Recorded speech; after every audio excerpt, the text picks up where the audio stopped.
ประธานสีจิ้งผิงประธานประเทศแห่งสาธารณรัฐประชาชน尊敬的中华人民共和国主席习近平阁下，各位东盟国家领导人，尊敬的巴基斯坦伊斯兰共和国总统阿尔维阁下，各位嘉宾、女士们、先生们，首先，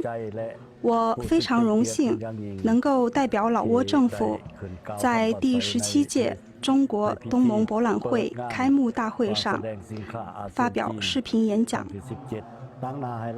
老挝是此次博览会的主题国。在此，我谨向中国政府，尤其是广西壮族自治区政府和人民表示衷心的感谢。感谢你们为筹备第17届中国东盟博览会暨中国东盟商务与投资峰会所付出的努力和精心的准备。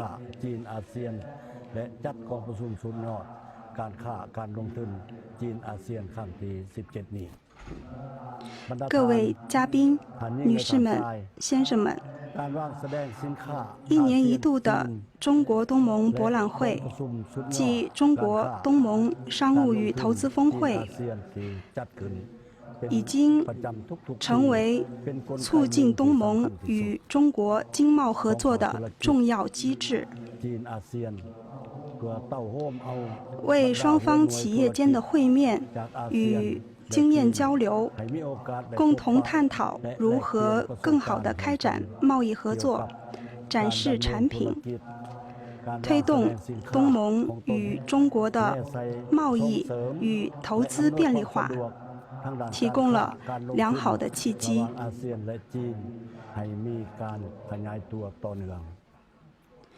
与此同时，也使得双方间的文化、人文交流与旅游合作更加紧密，形式多样。17年来，中国东盟博览会不仅展示了东盟与中国在加强贸易与投资合作过程中所取得的丰硕成果，也充分反映了东盟各国与中国人民间的友好关系。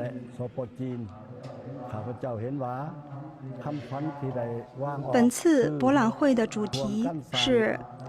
共建“一带一路”共兴数字经济。我认为这是非常适时和契合的。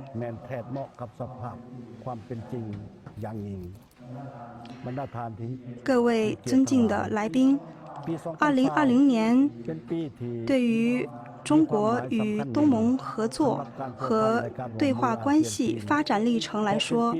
具有十分重要的意义。今年恰逢中国东盟自贸区建成10周年，同时也是东盟中国数字经济合作年。更重要的是，在今年11月12日举行的第23次东盟中国领导人会议上通过了一系列成果文件，其中包括落实中国东盟面向和平与繁荣的战略伙伴关系联合宣言的行动计划2021至2025和东盟中国经贸部长关于抗击新冠肺炎疫情加强自贸合作的联合声明，为双方在未来加强贸易与投资合作提供了非常重要的指引。在取得上述发展成果的同时，我们必须看到，当前世界经济发展疲乏，甚至出现急剧下滑。造成这一现象的原因是多方面的，其中之一就是新冠肺炎疫情的爆发。目前，疫情在全国范围内快速蔓延，确诊病例和死亡人数不断增加。新冠肺炎疫情不仅危及人类生命，也对当下和长期的社会经济发展造成了威胁，影响本地区乃至世界各国的安全和稳定。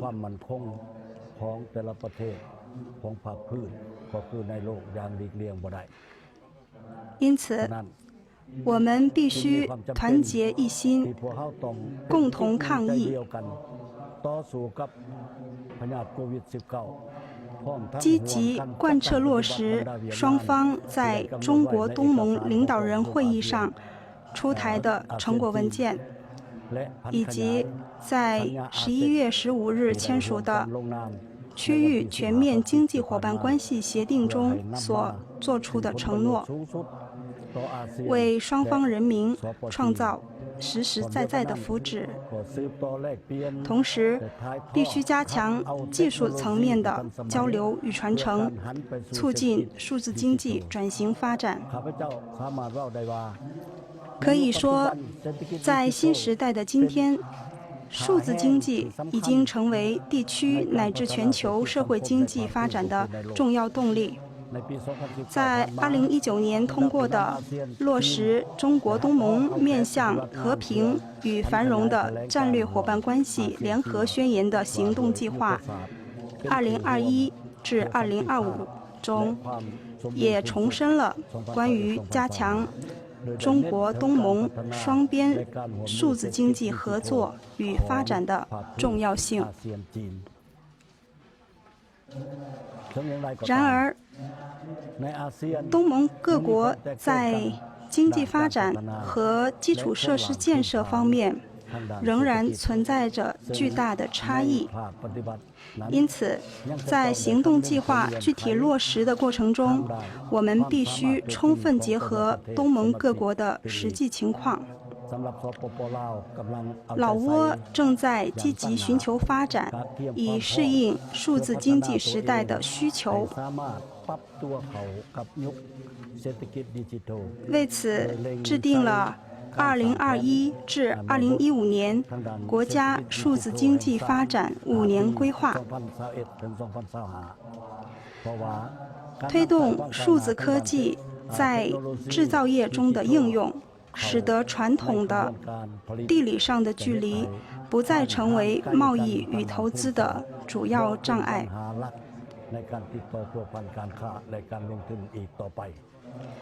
各位嘉宾，自中国国家主席习近平在2013年提出“一带一路”倡议以来，得到了全世界的广泛关注。老挝一贯支持“一带一路”倡议，并积极参与该倡议下的相关合作项目。老挝国家主席本扬沃拉吉阁下亲自出席了在北京举行的第1届和第2届“一带一路”国际合作高峰论坛。同时，老挝也是亚洲基础设施投资银行的57个创始成员国之一。依托亚投行的金融支持，老挝完成了13号国道重要路段的升级改造工程，这为老挝加强与本地区其他国家的互联互通，更好地融入世界做出了贡献。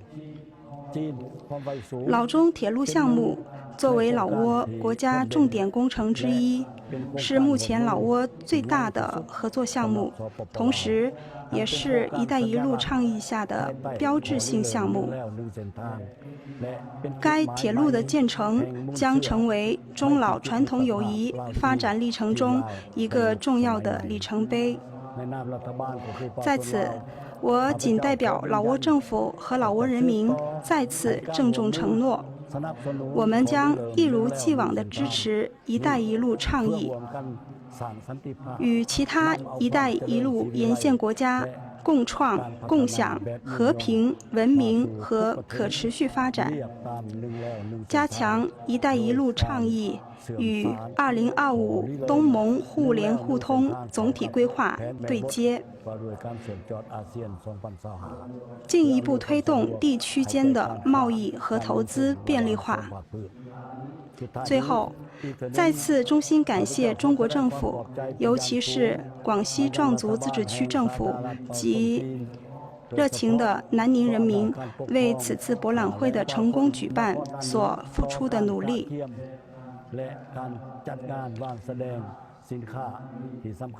感谢中国在各方面对老挝给予的大力支持和帮助。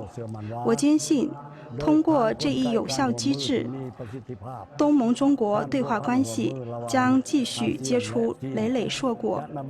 为中国与东盟地区的持续发展与繁荣昌盛做出更大的贡献。